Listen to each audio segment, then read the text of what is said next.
Hey guys, welcome to Bookish Islander. My name is Juan and welcome to my first ever Friday Reads video. Finally, this week I started doing Tag Tuesday and now I'm doing Friday Reads. I don't know what's happening. Apparently I'm becoming a booktuber or something. So yeah, from today I will be doing Friday Reads like a lot of other great booktubers. Not that I'm a great booktuber, but anyway, as other booktubers do. So every Friday I'll be here to catch up with you on what I've been reading, what you've been reading. But today, on my first ever Friday Reads video, I also have an announcement to make. So stick around if you want to find out, because I'll tell you at the end of this video what my new project is, and you might be interested and you might want to take part as well. Anyway, but before we get into that, let me tell you what I've been reading this week. And this week I finished reading just one book, which is Autobiografia, which is a Portuguese language novel by the Portuguese writer José Luís Peixoto. This novel has not been translated into any other languages yet, but Peixoto's earlier books have been translated into at least Spanish and English. You should be able to find stuff on his backlist. Having said that, this is the first book by him that I've ever read. But before I tell you whether I enjoyed it or not, let me tell you a little bit about this novel. So in Autobiografia there are several characters, but the main character is a young writer by the name of José, which is also the name of the author of the book. And he encounters real-life José Saramago, who of course is the Nobel Prize winner for literature, the only one to come out of Portugal. And they both meet in this novel. But it's interesting because Saramago's first name is also José. So you have José and José and José. So you can interpret this as the novel being really about just one writer that is simultaneously at different times of his creative life. What attracted me to this book actually was the homage to Saramago, who is one of my favorite writers. I just adore his writing. This novel is even endorsed by Saramago's widow Pilar del Rio, so I thought it would be a book worth reading. And I did enjoy it, but I must say that the best thing that I got out of reading this book was that now I really want to revisit Saramago's writing, which brings me to the next thing that I wanted to talk about, which are the books that I've started reading this week. So the first book that I started reading this week after I finished Autobiografia was by José Saramago. So I started rereading The Stone Raft, which in Portuguese is A Jangada de Pedra. It's a literal translation. And I'm reading this in Portuguese, but it's available in English, it's available in Spanish, it's available in many, many languages, as all Saramago's writing is. So what is The Stone Raft about? Well, the novel first came out in 1986, when Spain and Portugal joined the European Common Market, which has now, since then, become the European Union.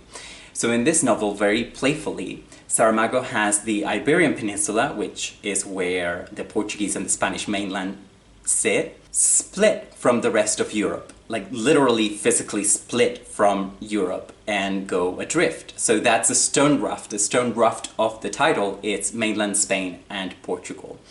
And this novel was incredibly relevant in 1986, obviously because of both states joining what was then the Common Market.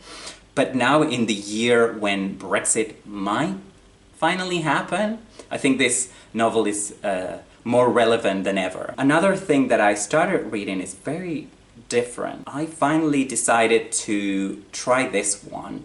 I'm talking about On Earth We're Briefly Gorgeous by Ocean Vuong. And I've listened to so many interviews with this writer. This is his debut novel. And I've watched so many booktube videos about this novel that I decided to give it a go. I've only read the first few chapters so far. And to be honest with you, and I think I'm always honest on this channel, but sometimes I try to measure myself a little bit, but let's be fully honest here. I was prepared to hate this novel. But yes, there are a few clunky sentences here and there, but actually I'm enjoying it so far. Let's just see if my enjoyment lasts until the very end. And the other book that I started reading this week is The Finkler Question by British author Howard Jacobson. This book won the Booker Prize in 2010, and that brings me to my announcement.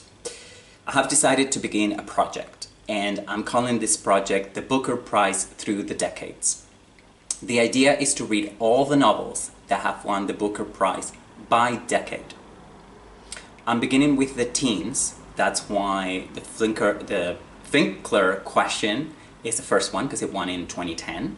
And then, once I'm done with this, I'll read the other winners from the teens in order. So next up will be The Sense of an Ending by Julian Barnes, then Bring Up the Bodies by Hilary Mantel, The Luminaries by Eleanor Catton, The Narrow Road to the Deep North by Richard Flanagan, A Brief History of Seven Killings by Marlon James, The Sellout by Paul Beatty, Lincoln in the Bardo by George Saunders, and Milkman by Anna Burns, and whichever book wins the Booker Prize this year. I don't know if I'll be able to read all 9 novels before this year's winner is announced in October, but I'll try my best. Why am I sharing this with you? Because I want this project to be interactive. So you can join me in reading these novels. You can read them all along with me, or just a specific one if you want. You know which ones I'm going to be reading, you know the order.